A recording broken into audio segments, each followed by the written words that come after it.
समस्त श्रोतागणों को मेरा प्रणाम।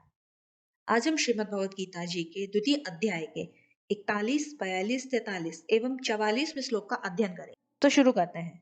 व्यवसायत्मिका बुद्धि रेके कुरुनंदन बहुशाखा हनंताश्च बुद्धयो अव्यवसायी नाम।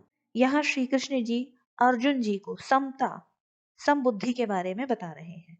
पिछले वीडियोस में हम जब देखेंगे तो इस वीडियो को कोरिलेट कर पाएंगे। इस श्लोक का अर्थ है, हे कुरुनंदन, कुरुनंदन मतलब अर्जुन, हे कुरुनंदन, इस समबुद्धि की प्राप्ति के विषय में निश्चय वाली बुद्धि एक ही होती है।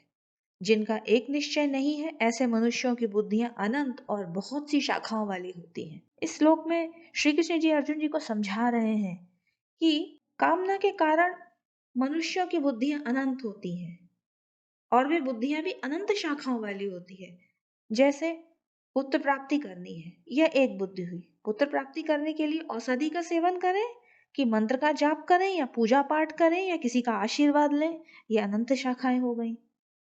और उन शाखाओं में भी औषधि का सेवन करें तो कौन सी औषधि का है, कौन सी श्रेष्ठ है, मंत्र का जाप करें तो कौन सा मंत्र श्रेष्ठ है, कौन से देव का अनुष्ठान करें। इस तरीके से इस बुद्धि की शाखाएं बढ़ते बढ़ते बढ़ते अनंत शाखाओं में बढ़ जाती हैं। और इसी तरह से जैसे धन की प्राप्ति है, धन प्राप्ति के लिए व्यापार करें, नौकरी करें, चोरी करें, डाका डालें, धोखा दें, ठगी करें, इस तरह से अनेक बुद्धियों की अनंत शाखाएं होती हैं। ऐसे मनुष्यों की बुद्धि में परमात्मा प्राप्ति का निश्चय नहीं होता।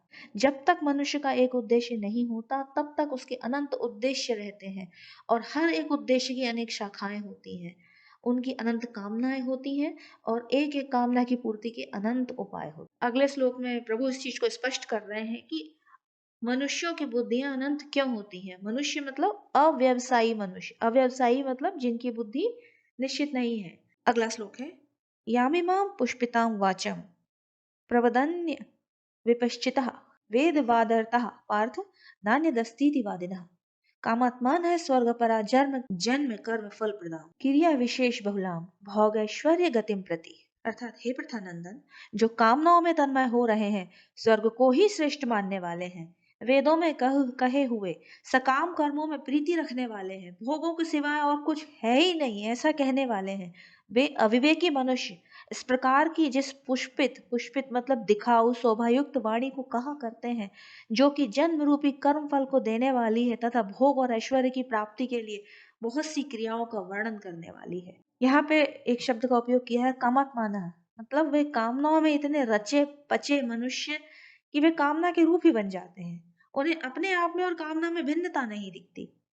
उन्हें लगता है इच्छाओं के बिना मनुष्य जी ही नहीं सकता, इच्छाएं ना हो तो मनुष्य के भीतर कुछ रहेगा ही नहीं, मनुष्य तो जड़ हो जाएगा, क्योंकि उनके बीच उनके हृदय में परमात्मा है यह कोई भाव ही नहीं है। वे स्वयं परमात्मा का अंश है पर कामना रूपी संसार के अंश को अपना समझ बैठते हैं। स्वयं और कामना ये दोनों सर्वथा अलग अलग हैं, लेकिन कामना में रचे पचे मनुष्यों को अपना स्वरूप अलग नहीं दिखता। अगला श्लोक है, भोगैश्वर्य प्रसक्तानां तयापहच्येतसाम व्यवसायत्मिका बुद्धि समाधौ न विधीयते। अर्थात उस पुष्पित वाणी से जिनका अंतःकरण हर लिया गया है, अर्थात भोगों की तरफ खिंच गया है और जो भोग तथा ऐश्वर्य में अत्यंत आसक्त हैं, और मनुष्यों की परमात्मा में एक निश्चय बुद्धि नहीं होती।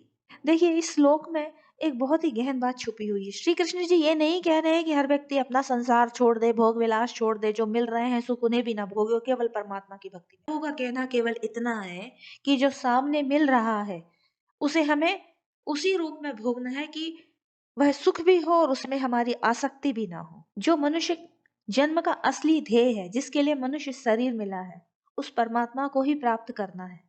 ऐसी व्यावसायिकता बुद्धि उन लोगों में नहीं होती जो सांसारिक सुखों की ओर भाग रहे होते हैं।